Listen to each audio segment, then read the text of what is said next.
She was just a secretary, quiet, reliable, almost invisible in the halls of a company that had forgotten how to listen. But one wrong email sent in a rush to the wrong Jack changed everything. Why would a seasoned CEO read a brutally honest report and not fire the woman who wrote it? Why did this mistake open the door not to punishment, but to partnership? And how did a woman who once hid in the shadows become the quiet architect of one of the most human-centered business turnarounds in her company's history? This isn't just a story about corporate drama or forbidden love. It's about power used differently, about truth told too soon, or maybe just in time. It's about what happens when someone finally sees the one who's been standing there all along and chooses to believe in her. From a lonely Vermont office to the heart of something far bigger than herself, Maggie's journey will surprise you, soften you, and maybe help you believe again in second chances. If stories like this touch your heart, don't forget to like, share, and subscribe. Let's begin. Sometimes, a simple mistake, a click too fast, a name too similar can change the course of everything. It was late on a Friday afternoon in early October, and the office at Ellsworth Home had begun to take on that peculiar quiet that signaled the end of a long, exhausting week. Most of the staff had already clocked out, eager to beat the evening traffic or catch the last bits of golden light before the leaves fell completely. But Margaret Whitmore remained at her desk. As she often did, shoulders hunched slightly, brows furrowed, her fingers typing with steady, almost rhythmic certainty. Maggie, as everyone called her, had a way of fading into the background. Not because she lacked presence, but because she made it a point never to take up more space than necessary. She was the kind of woman who never left a mug unwashed in the break room sink, who knew the birthdays of every employee by heart, and who kept extra tissues in her desk drawer just in case someone else forgot. That Friday had been particularly draining. A full week of meetings about restructuring, morale surveys, and systems integration had left the office tense, and Maggie could feel the undercurrent of uncertainty like a draft sneaking in under a poorly sealed window. Since the new CEO, Jack Harlan, had taken over 6 months ago, Ellsworth Home had begun to shift in ways that made longtime employees uneasy. The warmth that once defined the place, the birthday cards passed around for signatures. The holiday potlucks had been replaced by cold metrics and tight deadlines. Earlier that month, Caroline Monroe from HR had asked Maggie to write a confidential transition feedback report. It wasn't unusual. Maggie knew the departments intimately and could articulate things with both honesty and grace. Caroline had said, "Just your honest impressions. The good, the bad, the uncomfortable. We need truth if we want to evolve." So Maggie, in her usual careful way, had spent evenings after work typing her thoughts not as a critique, but as a reflection of concern, a quiet voice for those too afraid to speak. The report was 12 pages long, calm, clear, measured. It spoke of disconnection, of good people feeling devalued, of communication breaking down, of a CEO who seemed more interested in performance dashboards than in people. She reread it twice that afternoon before attaching it to her email. Subject line, transition culture. Feedback, internal only. She typed in the address, HR Ellsworth Home, com. As she began to type HR, the system helpfully auto-filled the last used address that began with an H. Without thinking, she clicked it. Then she pressed send. For a moment, all was still. Then, a flicker of doubt. She squinted at her sent folder, at the gray line of text just below the subject line. To Jack, Harlan Ellsworth Home, com. Her heart stopped. She stared, hoping she had misread it. She clicked the email open again. There it was, her carefully worded, painfully honest report, addressed not to HR, but to the man himself. Her fingers trembled. She clicked on the recall message option, but her hands were slow. The recall failed. The small gray line beneath the email now said, "Opened 4:52 p.m. a minute ago." Maggie felt her entire body sink into the chair. The blood in her veins seemed to slow. then rush all at once. She gripped the edge of her desk, her palms damp, her chest tight. She stared at the screen, unblinking, as though sheer willpower could reverse what had just happened. It couldn't. She had just sent a brutally honest assessment, one meant for private HR consideration, directly to the CEO it critiqued. The words came back to her like echoes down a long hallway. Leadership under Mr. Harlan has been marked by detachment, disruption, and an apparent disregard for the human fabric that once defined Ellsworth's culture. She had included bullet points, charts, quotes from anonymous staff. She had even referenced one of his new performance initiatives as unintentionally demoralizing. There had been no malice in her words, only sincerity. But now, stripped of context, they sat in his inbox like a verdict. Maggie slowly lowered her hands into her lap. Her breathing was shallow, her throat dry. Her office felt cold, though the thermostat still read 72 degrees. A breeze stirred the edge of the paper she'd printed earlier, a birthday card for the shipping manager, still unsigned, still cheerful. She didn't know what to do. Should she email an apology? Try to pack her things now, and save herself the humiliation? The office around her was emptying out completely. The sound of a vacuum cleaner hummed faintly down the hall as the cleaning crew made their rounds. The overhead lights cast a soft yellow hue on the beige carpet. Everything looked normal painfully, achingly normal, while her entire career tilted beneath her. Outside the window, the Vermont sky was shifting into dusky amber. Red maple leaves danced slowly to the ground, oblivious to the chaos inside her. She thought about her mother, who used to say, "When something breaks in silence, listen close. That's where truth lives." Maggie had never fully understood that, until now. She didn't move. She didn't cry. She just sat, motionless. The only sound in the room was the steady tick-tick of the wall clock above the filing cabinets, the same clock that had been there for 20 years, never once needing a battery change. And for the first time in a long time, Maggie Whitmore didn't know what tomorrow would look like.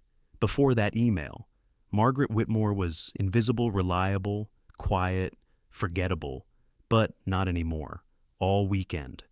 Her name echoed in her own mind like a stranger's. Margaret Whitmore, the woman who sent that email, the one who, for a single reckless moment, dropped her guard and spoke the truth too clearly, too openly, to the one person who wasn't supposed to hear it. But before the email, she had simply been Maggie, the Maggie who showed up early, stayed late, and rarely raised her voice above the hum of the copier. Maggie who always had peppermint tea in her drawer and Band-Aids in her bag. Maggie who remembered the names of everyone's spouses and the allergies of every employee's child. She had worked at Ellsworth Home for 11 years, hired initially as a temp during the Christmas rush. She'd stayed long after the garlands came down and the snow melted. Year by year, she'd grown into the rhythm of the place, earning the trust of department heads, the unspoken appreciation of executives, and the casual dependence of everyone in between. But while she had become essential, she had never become visible, not in the way that brought promotions, not in the way that gathered accolades. She was the kind of employee who made others shine, catching typos before they reached clients, smoothing tempers in tense meetings, reminding her bosses to eat lunch when they got too wrapped up in strategy calls. She had been offered advancement twice. Both times, she had said no, not because she wasn't capable, but because her mother, then in the final years of her life, needed her close. Maggie had spent those years bouncing between work and her mother's modest white farmhouse just outside of town. The old woman had grown frail, her memory more fragile than her bones. But her presence had been Maggie's anchor. It had been just the two of them for a long time. Her mother's passing last fall had hollowed out the world in a way no one else noticed. Maggie still drove by the farmhouse every Sunday, even though the windows were dark now and the mailbox stood open like a forgotten mouth. She had no children of her own, no partner waiting at home. A short, painful marriage in her late 20s had ended quietly, no scenes, no lawyers, just a signature and a few boxes moved into a one-bedroom apartment she still lived in. The silence of her home no longer startled her. It simply echoed her life, her job, though that had been hers. It was the one place she belonged without question. Or, at least, it used to be. After realizing her mistake, Maggie had left the office on Friday in a daze. She couldn't remember if she'd turned off her computer. She couldn't remember what coat she wore. She drove home on autopilot, her heart clenching with each mile. She didn't turn on the TV that evening. Instead, she sat in her kitchen, watching the steam curl from her tea until it disappeared entirely. Then she poured it down the sink and opened her laptop. At first, she thought about writing an apology. But what would she say? "I didn't mean to send it to you. I meant to talk about you behind your back instead." It all sounded ridiculous. So, she did what felt most honest. She opened a blank document and began writing her resignation letter. It wasn't dramatic. It was like everything she did, measured, respectful, clear. She stated her appreciation for the opportunities she'd been given, her belief in the mission of the company, and, finally, her understanding that trust, once broken, could not be mended by intention alone. She printed it out, signed her name with her favorite blue pen, and set it beside her keys. She tried to sleep, but her mind played every possibility on loop. Jack calling her in, firing her, asking for a public explanation, sending her quietly out the door with a cold handshake. By 2 a.m., she gave up trying. She paced the apartment, ran her hands over the spines of books she hadn't touched in years, and finally sat in the dark with a fleece blanket around her shoulders, staring out the window at a world that seemed too calm for the storm inside her.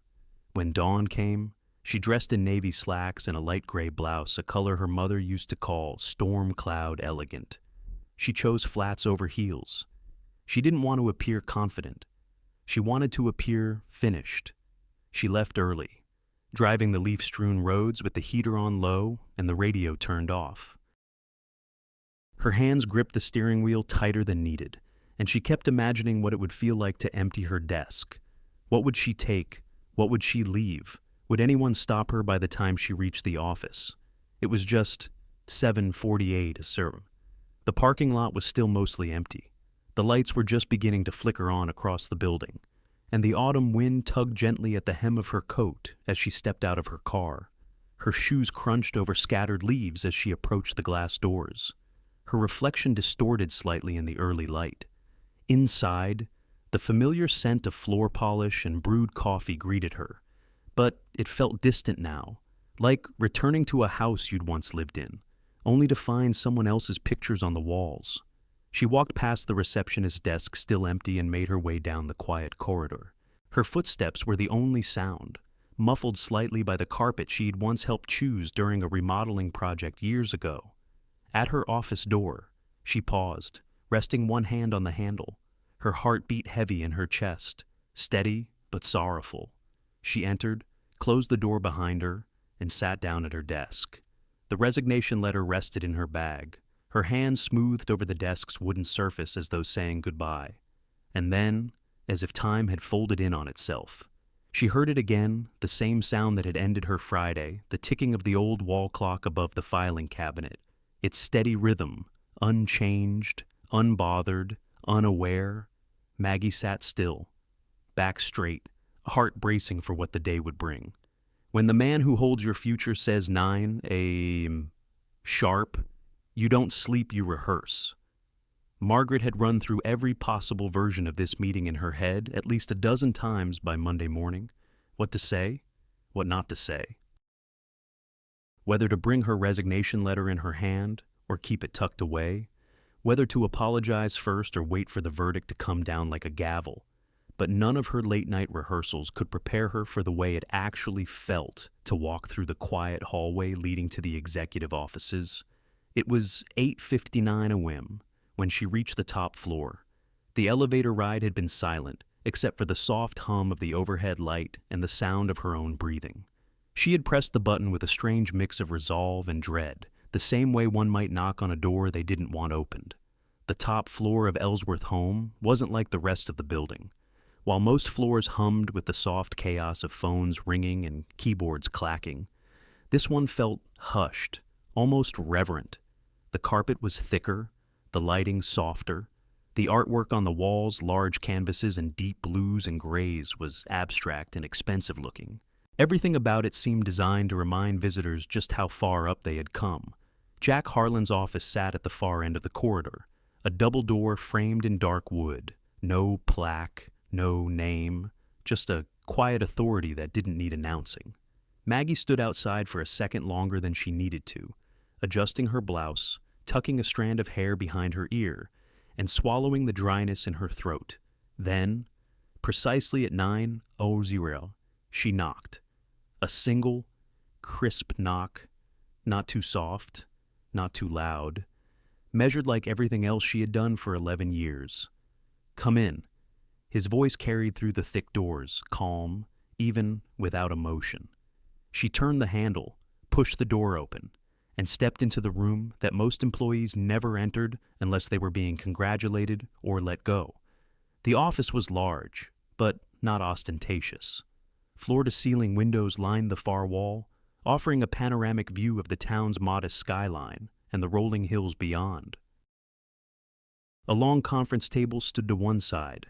On the other, a sleek desk, black, minimal, sharp-lined, faced inward, away from the window, toward the room.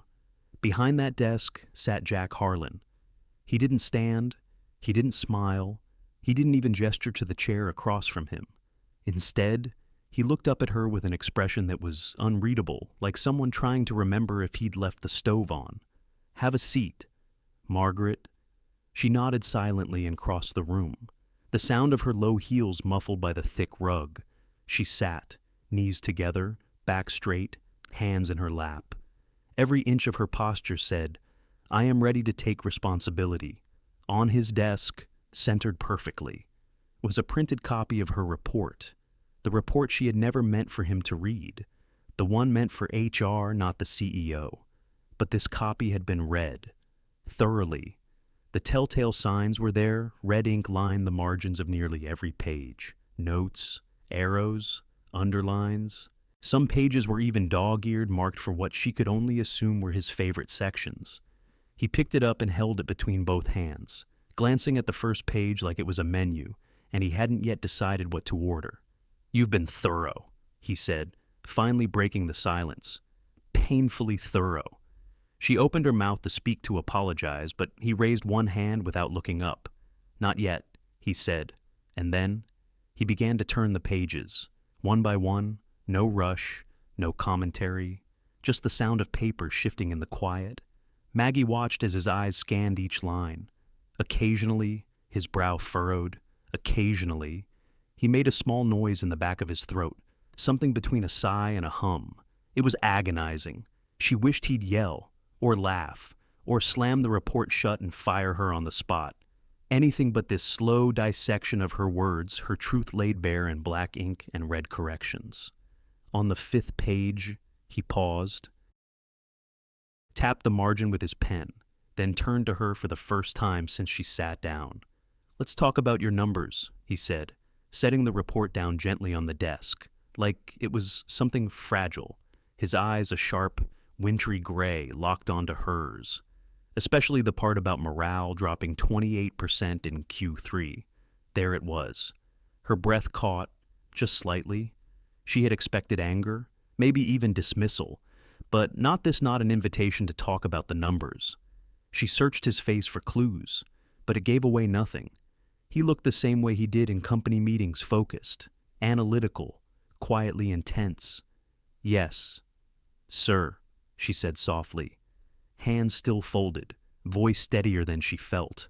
Her palms were sweating, her shoulders tight, but something in her heart began to shift just slightly. It wasn't hope, not yet, but maybe a sliver of space where something other than fear could exist. Because Jack Harlan wasn't firing her, not yet. He was asking questions, and that meant something. Some men wield power to punish, others use it to understand. Jack Harlan surprised her. Maggie sat with her hands clasped tightly in her lap, expecting his tone to shift at any moment from measured curiosity to the edge of judgment. But it never came. Instead, he leaned forward, his forearms resting lightly on the desk, as if they were two colleagues, equals, poring over a shared problem. He tapped one of the pages, the section where she'd outlined declining morale statistics, a paragraph she had written with a trembling kind of honesty, late at night in her home office, long after the rest of the world had gone quiet. How did you land on 28%?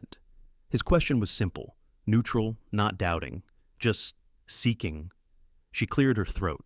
I built a trend line from the anonymous employee surveys over the last 4 quarters. Most people think those get ignored, but I've been tracking the tone of responses for years. I also compared retention numbers for staff over 50. The drop was sharper than in any other demographic. Jack nodded slowly. No interruption, no defense. He flipped another page, and this section here about the regional manager's confusion over the new reporting protocol. You said it added 5 hours of redundant admin work per week. Yes. I shadowed 3 of them for a week without telling them why. Watched how long it took to pull the same data into 2 separate dashboards. It's not the system that's broken, it's how we implemented it. He looked up then, really looked at her, and something softened behind his eyes. You know this place better than I do. The admission stunned her. It wasn't flattery, it wasn't manipulation. It was said quietly, with the weight of a man who meant it. For a moment, neither of them spoke. The office was still. Outside, faintly. The sound of wind caught the edge of the building. Jack leaned back in his chair and let out a breath.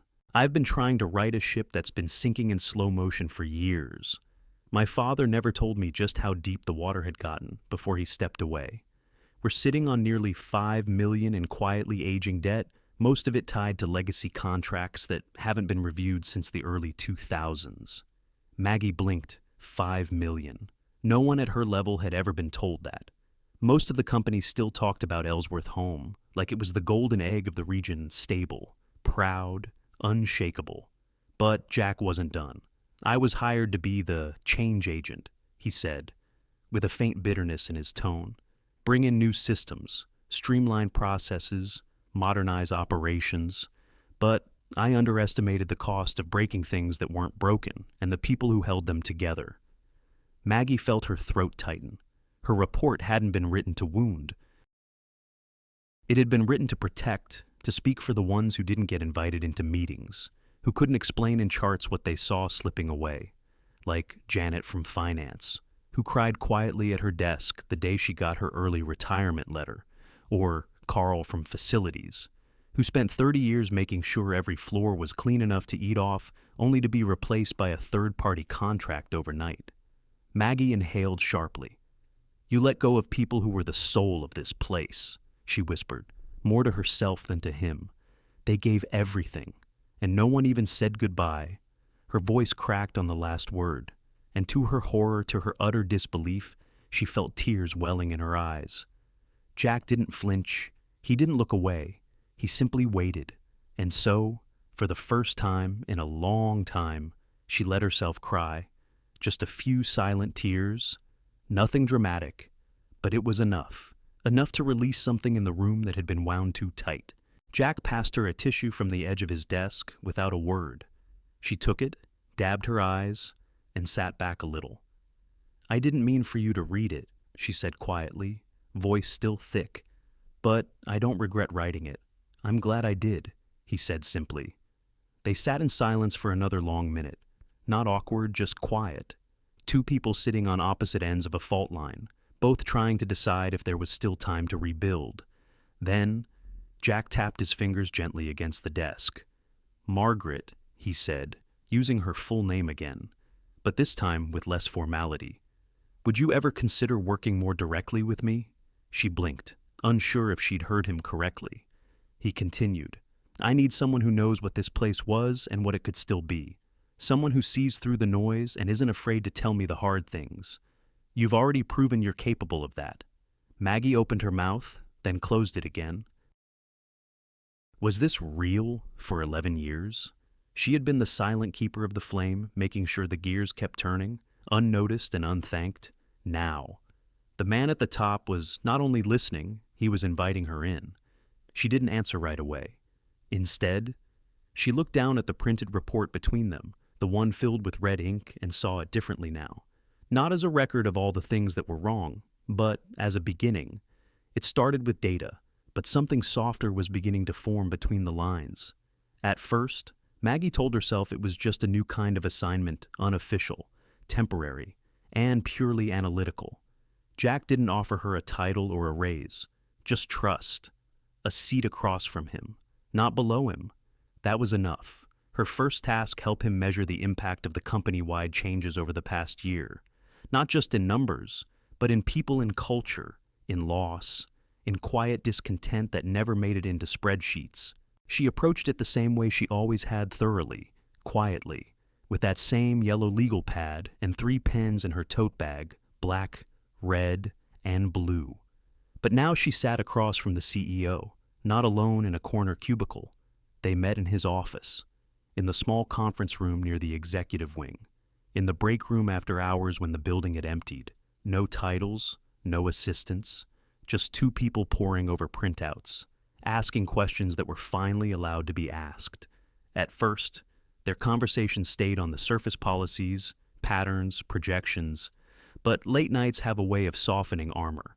And one evening, over lukewarm coffee and a file of onboarding data, Jack looked up and said softly, "You remind me of my late wife." The sentence hung in the air like dust caught in sunlight. Maggie didn't know what to say at first. She hadn't even known he was a widower. The tabloids painted Jack Harlan as a driven, sometimes ruthless executive, but never a man grieving quietly behind closed doors. "She had your steadiness," he added, "and your way of noticing things no one else did." He didn't elaborate, just went back to his notes. But from that moment, something shifted. Over the next few weeks, details trickled out not all at once, but in small, unguarded offerings. He told her about Emily, his daughter, 15 and full of fire, mourning in her own teenage way. He spoke of his wife's long illness, the late-stage diagnosis, the nights spent sleeping on the hospital recliners, how hard it was, afterward, to return to a house that no longer smelled like lavender and home. Maggie didn't interrupt. She just listened, because she knew something of loss. 2. When it finally came her turn to speak in the same quiet room, the same stack of reports pushed to one side, she told him about her own silence, about a marriage that had slowly unspooled after 3 years of fertility treatments and 2 miscarriages, about how her husband stopped touching her shoulder in the kitchen, how he eventually left without a fight, as though the emptiness had already moved in months before he packed his bags. She had never told anyone at work, not even Clara in HR, who had sent her a sympathy card when her mother died, but never knew how much more she'd already buried. "I think," she said softly, "some of us are good at grieving while still hitting every deadline." Jack didn't speak for a while, just nodded, as though her words were something sacred. After that, their rhythm deepened, still professional always, but laced with something warmer, an ease, a trust.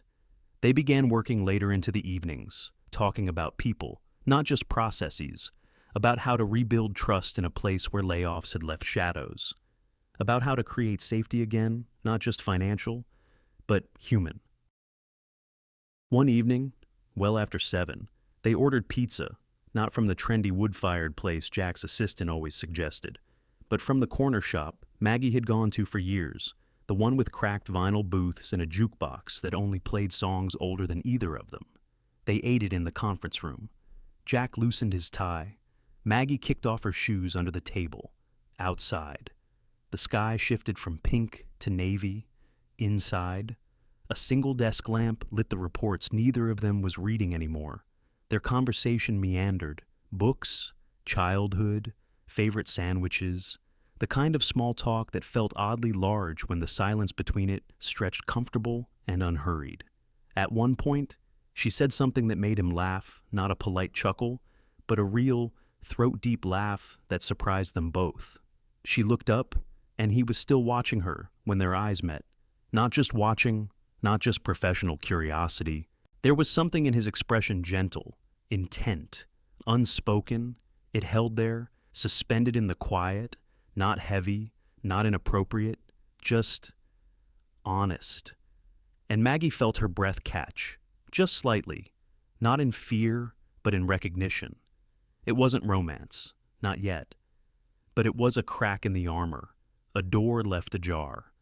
She looked away first, reaching for her water glass, her hands just a touch less steady. And Jack, to his credit, didn't press, didn't ruin the moment by naming it. He just smiled faintly, wiped his hands on a napkin, and went back to discussing the hiring metrics. But something had changed. It wasn't in the pizza, or the data, or the way the overhead lights flickered slightly every 30 minutes. It was in the room itself, in the way two people, bruised by life, had begun to see each other, really see not through resumes or reputation, but through the quiet ache of shared experience. The next morning, Maggie arrived at her desk at 8:13 a.m., still not sure what that look had meant, or if it meant anything at all. She opened her email, expecting the usual flood of internal memos, but sitting at the top of her inbox, time-stamped 7:46 a.m., was a short message from Jack. Join me for the client strategy meeting at 10. Just one sentence. No explanation, but it said more than enough. In a company where whispers travel faster than facts, one announcement would change everything. The conference room was unusually full for a Tuesday. Department heads, mid-level managers, and a few curious onlookers packed the long rectangular space. The kind of crowd that only appeared when something or someone was about to shift. Maggie stood near the back, as she always had, notebook in hand, expecting to take minutes like she had for the past decade. But this time, her name was on the agenda not as a scheduler, but as the subject. Jack entered the room right on time. Crisp navy suit, no tie, sleeves rolled just slightly. The kind of compose that looked effortless, but wasn't. He stood at the head of the table, placed a hand lightly on the polished wood, and said, "Before we get into strategy projections, I have an announcement." Every head lifted. Maggie Whitmore will be stepping into a newly created role, he said, voice steady but firm, effective immediately. She will serve as Assistant Director of Strategic Operations, working directly with me to evaluate and improve our internal systems, employee engagement, and long-term planning. A beat of silence. Maggie froze. No preamble, no soft let-in. He just said it. Someone dropped a pen near the coffee urn.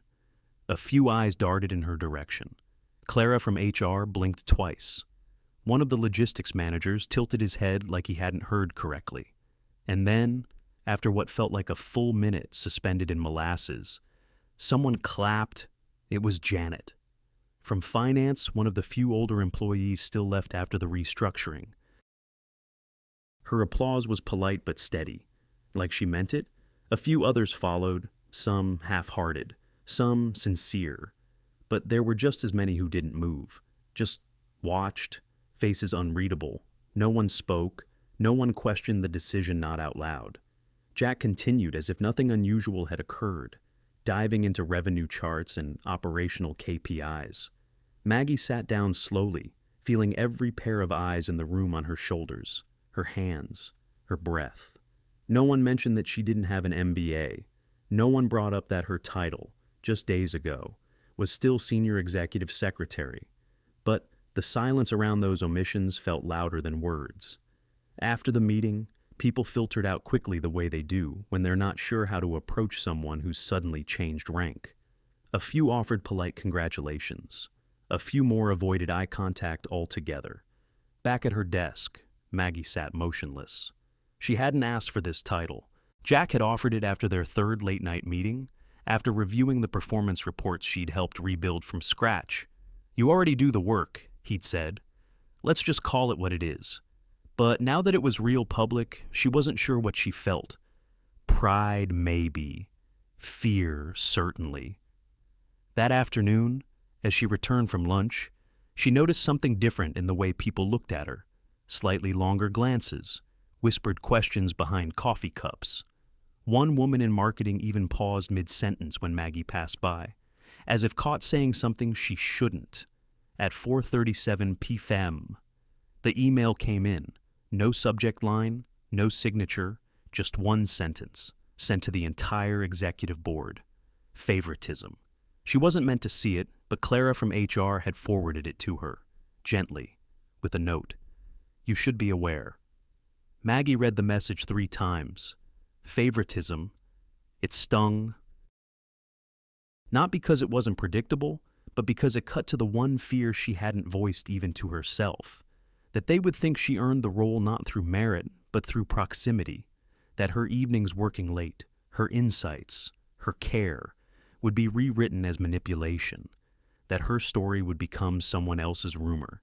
That night, she drove home in silence. She didn't turn on the radio, didn't check her voicemail. She unlocked her apartment, kicked off her shoes, and walked to the fridge without turning on the kitchen light. The cold from the refrigerator brushed her skin as she stood there, staring at the rows of quiet objects inside. Yogurt, leftover quiche, a single bottle of white wine she'd been saving for a better reason than tonight. She opened it anyway, poured a glass. Her hand trembled just slightly as she raised it to her lips. Not from excitement, not from celebration, from something in between, that strange, electric line between being seen and being exposed. She sat at the edge of her sofa, not leaning back, not relaxing. The wine sat untouched on the coffee table. Her resignation letter, still folded neatly in her desk drawer at work, suddenly felt like a forgotten draft of a life she hadn't quite let go of. She didn't sleep well that night. When morning came, she rose early, ironed her blouse twice, and packed her lunch like she always did. Nothing fancy, just turkey and mustard on wheat, a few slices of apple, a ginger cookie wrapped in wax paper. She arrived at the office just after 8:00 early as always.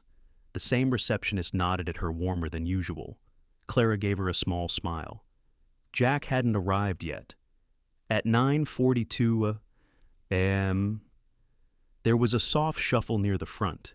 Maggie looked up from her spreadsheet and saw a girl standing just inside the glass doors, tall, brown hair in a messy braid, arms crossed tight across her chest. Emily, Jack's daughter. They had never met. Maggie had only seen photos on his desk, the kind you take at school dances, half smiles and curled lashes. Maggie stood, smoothed her skirt, and walked toward the girl. "Hi, Emily," she said gently. The girl didn't answer, just looked her up and down, expression unreadable, then turned and walked away, not rudely, but with the unmistakable coolness of someone deciding if you were a threat or not. Maggie stood for a moment longer, then returned to her desk. And for the first time in days, the silence around her didn't feel so simple. In small towns and tighter offices, whispers echo louder than truths. Maggie had always thought of Ellsworth home as a place of routine, of quiet rituals and familiar rhythms. Morning coffee brewed too strong, the squeak of the third stair near accounting, the hum of printers just loud enough to fill the silence. But after her promotion, the sounds changed. Now, silence wasn't comfort. It was absence. Conversations hushed when she entered a room. Emails that once CC'd her out of habit no longer arrived. A colleague she'd worked beside for 6 years stepped into the elevator with her on Thursday morning and stared straight ahead the entire ride down, saying nothing. She told herself it didn't matter, that she'd earned the role, that progress never came with unanimous applause. But even in telling herself those things, a knot began to settle in her chest, tight, quiet, constant. By Friday, the rumors had shape. She overheard 2 junior associates near the copy room. They didn't see her. One of them said, "Guess all you need is late nights and the right man's attention." The other laughed, not cruelly worse, casually, as though Maggie's reputation had become a punchline. No one said it outright, but the insinuations hung in the air like humidity before a storm. Maggie's different now. She's changed. She's not one of us anymore. What hurt wasn't the whispering. It was the people doing the whispering. Linda from purchasing, who'd cried on Maggie's shoulder during her divorce. Kyle from IT, who Maggie once covered for when he mixed up 2 software licenses. People who had once come to her desk with birthdays and breakups and all the little knots of real life. Now they looked past her, around her, through her. The company picnic, something Maggie had revived after years of cancellations, was meant to be a gesture of unity. She chose a local park, arranged catering from a beloved family-owned deli, and even organized a tug-of-war game for the kids. But Emily didn't come. Jack's daughter had RSVP'd, yes. Maggie had included her name on the volunteer list. Bought extra lemonade because Jack mentioned Emily liked it sweet. But when Saturday came, Emily didn't show, no call, no excuse. Jack offered a vague apology. Monday morning, she wasn't feeling up to it, but Maggie saw more in his eyes. A quiet discomfort he didn't want to name. She didn't press, but the absence felt heavy. Back at the office, the break room, once her favorite quiet corner, became a place of tight smiles and half-turned shoulders. And then, on a rainy Thursday afternoon, it happened. She had gone in to make tea. The room was occupied 4 people, 2 mugs, 1 box of stale cookies. They hadn't seen her. I mean, you don't just land a position like that without some kind of help, one woman said. Maggie recognized the voice Dana from client relations. A second voice joined in. I liked her better when she just fixed the printer and left the rest alone. Maggie didn't move. Her hand was still on the doorknob. Then, it's not just professional. You can tell. She's in his office all the time. Late. Maggie stepped back, quietly. Closed the door as softly as she could. She didn't cry. Not right then. She returned to her desk, opened a spreadsheet, and stared at a column of numbers without seeing them. Her heart beat in her ears, not from anger, from grief, the kind of grief that comes when belonging dies. That evening, she didn't stay late. She shut her computer at 5:01, walked to her car in the rain, sat for 10 minutes with her hands on the wheel, not moving. At home, she didn't eat. Just turned on the lamp beside her couch and let the soft amber light fill the room while she sat in stillness. She wanted to write, to call someone, to explain. But explain what? That she hadn't asked for power, that she hadn't manipulated her way into trust, that sometimes people simply recognize something in each other, a kind of alignment, not romantic, not transactional, but grounded in shared purpose. She hadn't betrayed anyone, and yet, somehow, she had lost everything. The next morning, Jack stood in her doorway. He didn't knock, just paused, one hand on the frame. "We need to talk," he said. His voice was low, not commanding, concerned. She looked up from her desk, expression unreadable. "It's time we address the board. Some proposals aren't made on one knee. Some arrive inside manila folders." Jack didn't sit when he entered Maggie's office that morning. He stood just inside the doorway, one hand holding a thick envelope, the other resting loosely in his pocket. The air between them was filled with the kind of tension that doesn't come from anger, but from gravity, from things too big to say quickly. Maggie, still rattled from what she'd overheard the day before, nodded for him to come in. She closed her laptop, the screen dimming on a spreadsheet she hadn't truly read in hours. He stepped forward, set the folder down gently on her desk, and looked at her not with pity, not with worry, but with something steadier. "I spoke to the board," he said. She didn't blink, just waited. "They're convening next Friday," he continued, "to discuss a formal review of my leadership citing potential conflicts of interest." She swallowed. The words didn't surprise her, but hearing them aloud turned the rumors into reality. "They're implying we're—" "What involved?" she asked, her voice low but steady. "They're not using that word," Jack replied, "but they're using others. Enough of them." She looked away, toward the window where the October light was coming in, soft and gold. The trees outside had begun to turn that brief moment in Vermont when the world felt both ending and beginning at once. "I can fight it," he said, "but if I do, you become collateral. Even if we win, you'll be the one they keep side-eyeing in every room. You'll always be the one he protected." Maggie didn't speak. The silence between them felt full of questions she didn't know how to ask. "That's not good enough for me," he said, and then he slid the folder across her desk. "What is this?" she asked. an escape hatch, or a doorway. Depends how you look at it. She opened it. Inside were papers, real ones, not just concepts or flowcharts, a full business proposal, legal language, financial models, and at the top, in bold Ellsworth Heritage Line, a subsidiary, co-founded by Jack Harlan and Margaret Whitmore. Her breath caught. He watched her read, gave her space to move through the words.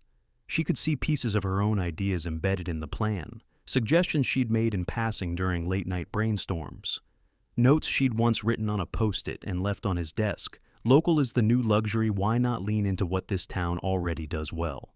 And here it was, a proposed product line of handcrafted, locally sourced home goods. A business built not on mass production, but on story, on care, on craft. I want you to lead this with me, Jack said softly. Not as my assistant, not as my subordinate, as my equal. She looked up slowly. This isn't running away, he continued. It's building something new, something no one can take from you, because it doesn't come from me. It comes from you. She turned the page. Her name, not tucked into acknowledgments, not buried in footnotes, was right there, side by side with his co-founder. It didn't feel like a handout. It felt like a stake in the ground, a flag planted. But what about the board, she asked. Won't they see this as you cutting and running? Let them, he replied. This company needs new roots anyway. If I can't protect integrity from within, maybe I can build a better structure outside the old one. She exhaled slowly, her fingertips grazing the edge of the folder like it might disappear if she didn't hold it down. She had never imagined herself as someone who owned anything. She had always been the backbone, the silent strength, the one who kept things running behind the curtain, and yet, here it was. An offer not just of trust, but of authorship. Jack leaned on the desk, folding his arms. I'm not asking for an answer today, he said. I know what this means. I know what it might cost. But I also know this. You don't belong in anyone's shadow. Not mine, not theirs. She nodded once, still not speaking. Her heart beat steady, loud, full. Let me know by Monday, he said, straightening up. But know this. Maggie, I believe in you. Not because of us, but because of who you are. He turned, walked to the door, and paused there. I didn't give you anything, he added. You built it. I'm just making sure you get to call it yours. Then he left. The office felt quiet in his absence, not empty, but still. Maggie looked back down at the proposal. Her name, co-founder. She traced the letters with one finger, then folded the folder closed and pulled it to her chest, holding it there like something alive. And for the first time in a long time, the silence around her didn't feel like exile. It felt like possibility. Sometimes, yes, isn't the end of doubt, it's just the start of new boundaries. By Monday morning, the fog outside had lifted early, and with it, so had Maggie. She rose before her alarm, showered slowly, and took her time choosing what to wear. Not because of vanity, but because this time, she was dressing not as someone expected to follow, but as someone preparing to lead. She arrived at the office with the manila folder in her bag, and something firmer beneath her skin. Not confidence, quite, but conviction. Jack was already waiting, his office quiet, save for the sound of a single clock ticking just above the window. He stood when she walked in, but didn't speak. Maggie didn't sit immediately. Instead, she pulled a second folder from her bag, thinner, but just as deliberate. I have conditions, she said. He nodded and gestured for her to sit. I assumed you would. She opened the folder, her fingers steady. First, she began. If I say yes, it's yes to the work. Not to speculation, not to whispers. For 6 months. We don't acknowledge anything personal between us. No shared appearances, no joint press, nothing that invites commentary. Jack didn't flinch. Agreed. Second, she continued. Every review of my performance must be metric-based, hard results, growth, feedback, revenue. I want no favors, no cushioning. You'll get none, he said. Just fairness. She looked at him then. eyes sharper than he'd ever seen them. And third, if, at any point, our relationship begins to harm the perception of this brand, this company, or the artisans we bring in. I walk, a pause. He tilted his head slightly. You'd give it all up. I'd give me up, she said quietly. And I won't let that happen. There was no defiance in her voice, no drama, just clarity. It wasn't a threat, it was a boundary. And boundaries, she'd learned, were love's most honest expression. Jack leaned forward, opened his drawer, and took out a pen. Is that the copy I'm supposed to sign? He asked. She handed him the folder.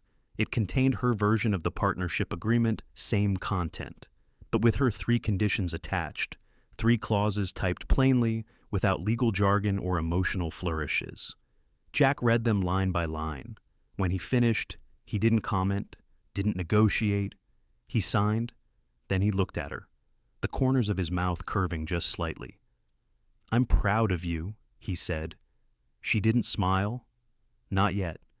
Not because she didn't feel something warm rise in her chest, but because there was still one thing left to do. She stood, thanked him, and left his office. By lunchtime, Maggie had emailed her resignation letter to the executive board, brief, professional, and final. She didn't mention the rumors, didn't reference the meetings or the anonymous emails, just 2 paragraphs thanking them for the years of service, and confirming that she would be transitioning to a separate venture effective immediately. There was no farewell party, no cake in the break room, but she didn't need one. She was done needing permission to feel proud of herself. That evening, as the building quieted, Maggie moved into the new office suite that Jack had helped secure for the Ellsworth Heritage Line.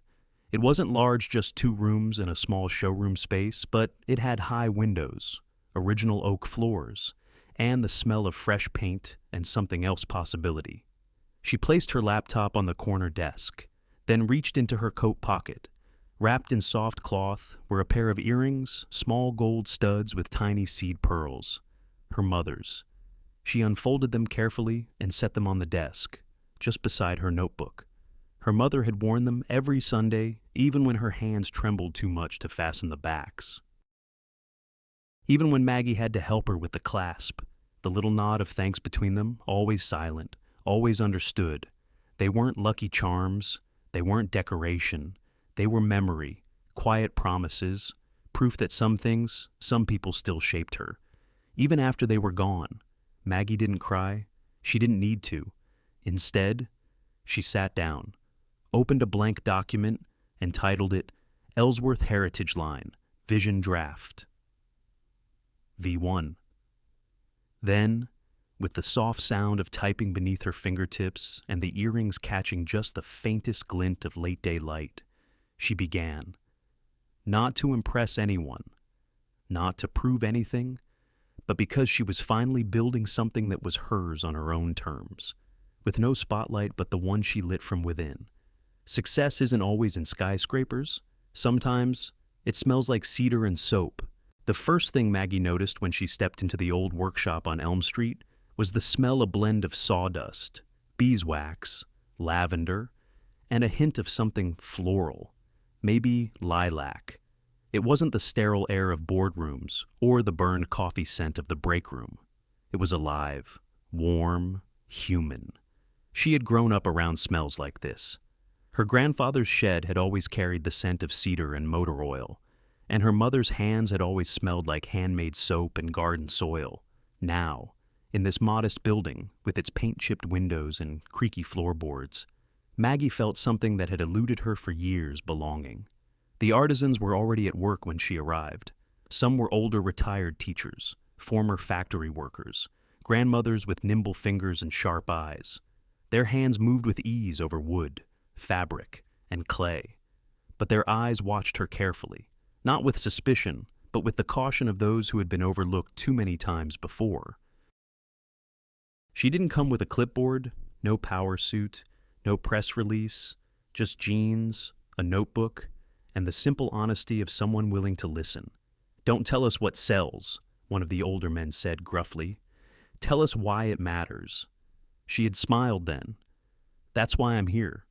In the weeks that followed, Maggie made the rounds to every workshop, kitchen, and barn studio across Windham County.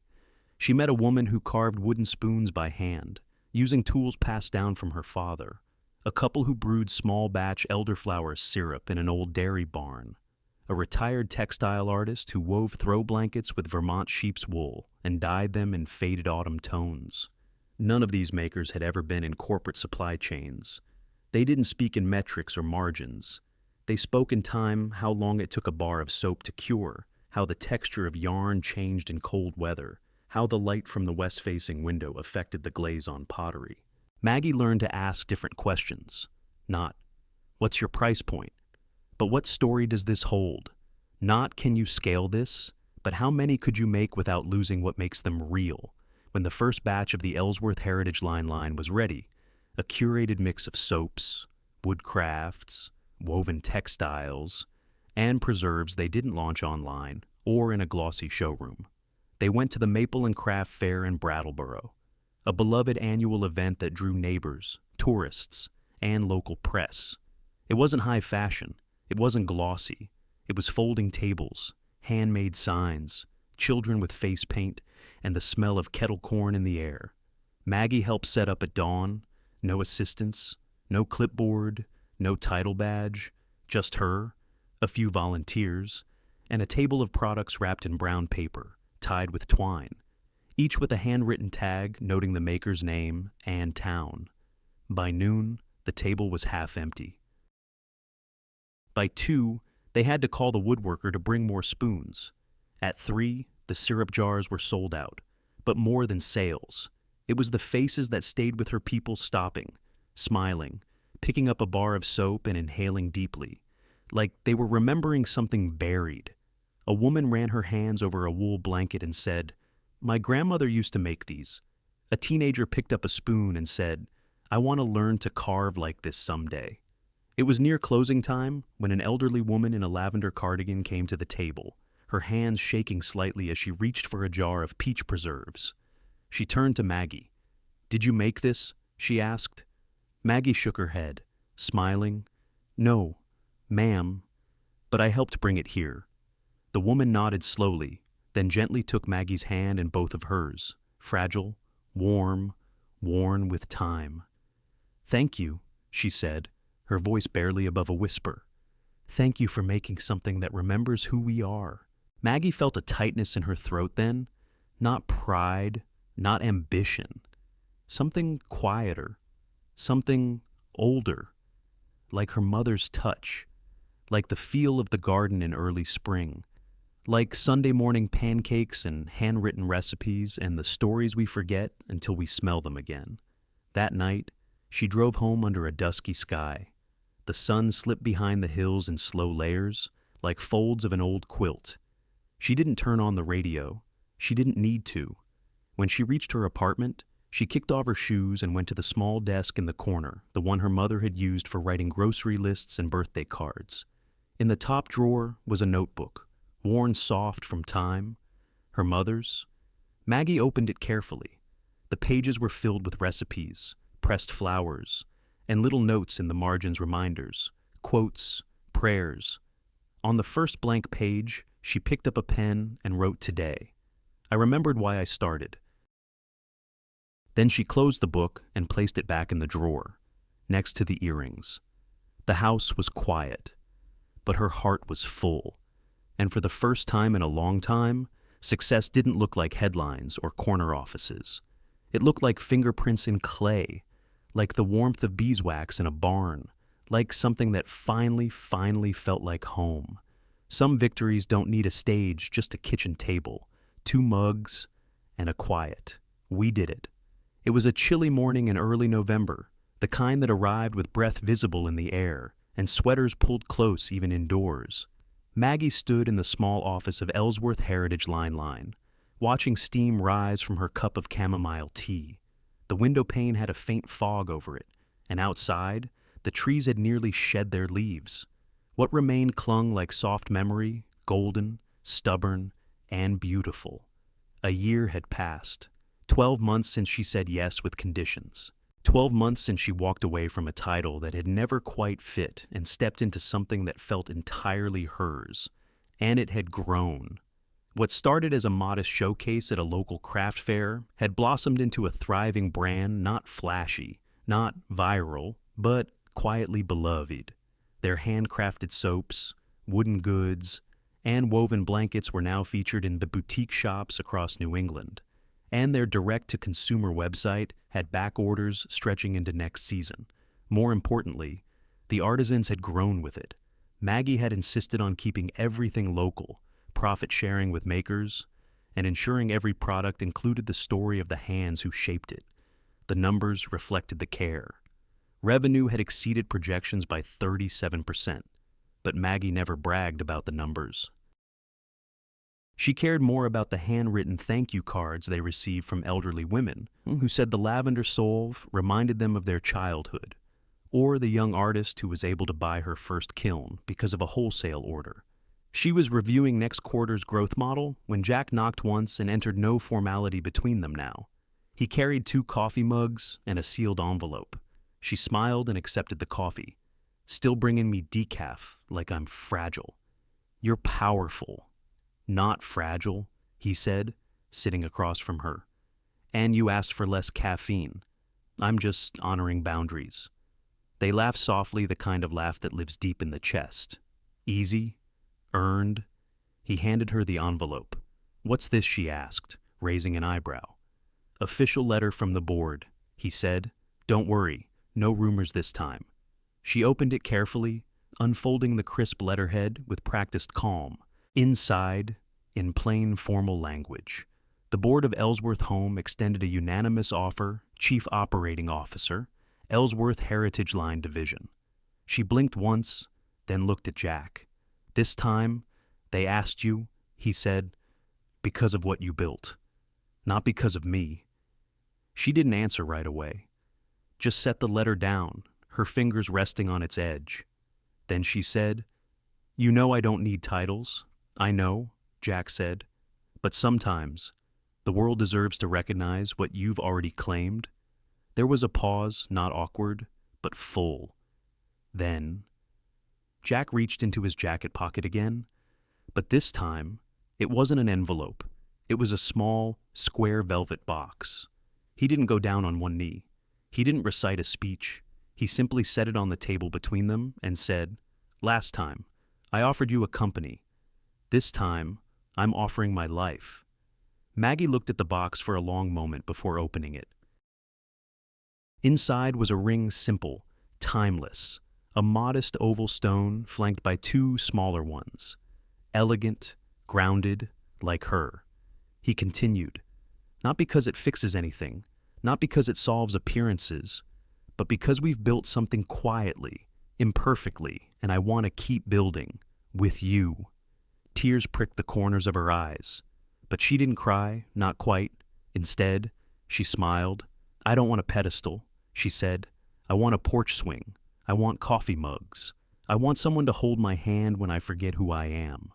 He reached for her hand across the table. "I already do."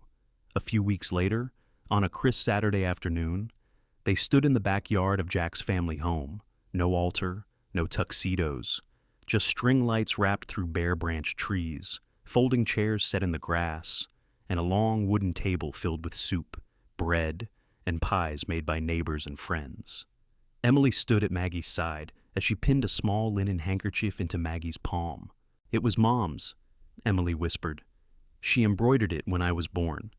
Maggie clutched it gently, tears welling this time, no longer holding back. "Thank you," she said. Emily shrugged. "You're not replacing her, but I think she'd like that you're here." That was all Maggie needed. She didn't wear white, just a soft, gray-blue dress that her mother would have loved.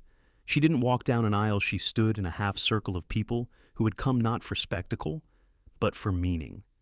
And when she and Jack said their vows, they didn't promise perfection. They promised laughter, honesty, soft landings after hard days. That night, after the chairs were folded and the candles burned low, Maggie sat at the same kitchen table where they had once signed partnership papers. Now, with a different ring on her finger, a different light in her eyes, She looked out the window into the dark and whispered to no one and everyone. We did it.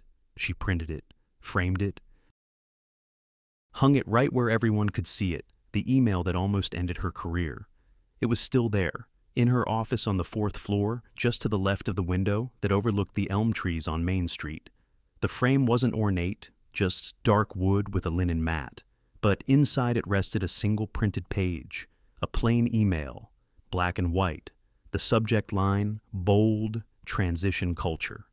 Feedback, internal only, sent accidentally, received unexpectedly, and, somehow, the beginning of everything that mattered. Maggie passed by it every morning. Now, as COO of Ellsworth Heritage Line, she no longer carried folders or rushed between meetings. Her schedule was full, but never frantic. The company had grown, but the pace of her life had softened rounded edges where once there were corners.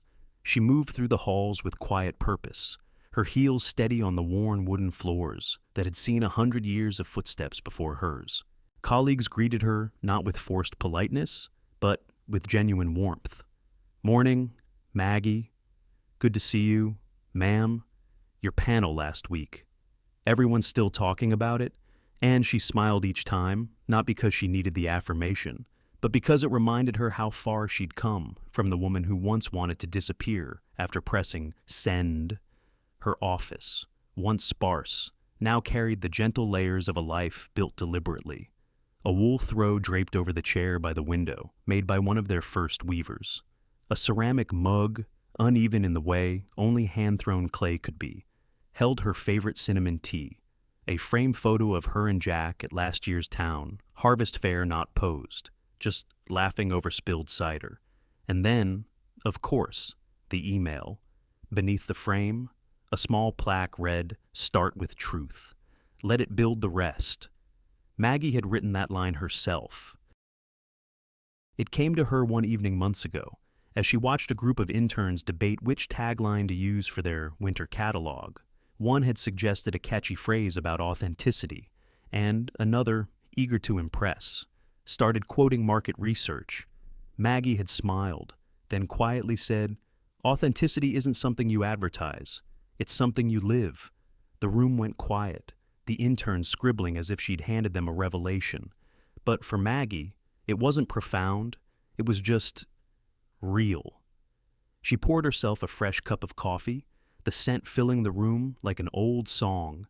Outside, leaves spun down from the maple trees, collecting in golden piles on the brick path that led to the parking lot. The sky was soft, the kind of blue that only early November could carry, quiet, reflective, at peace with the turning season.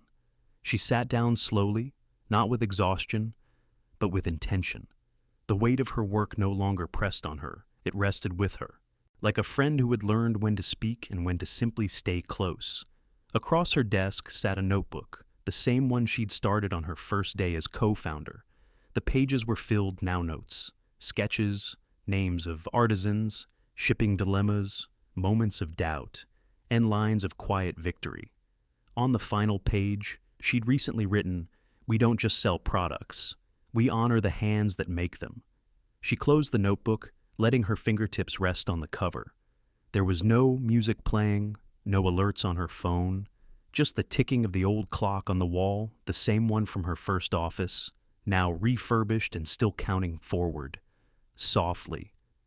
Jack was in a meeting with the new CFO. Emily had just started her second semester at Middlebury, majoring in environmental design, inspired, perhaps. By the time she'd spent watching her father and Maggie build something from scratch, Maggie hadn't tried to be her mother, but she'd shown up, with steady hands and open eyes. That had been enough. Her gaze returned to the framed email.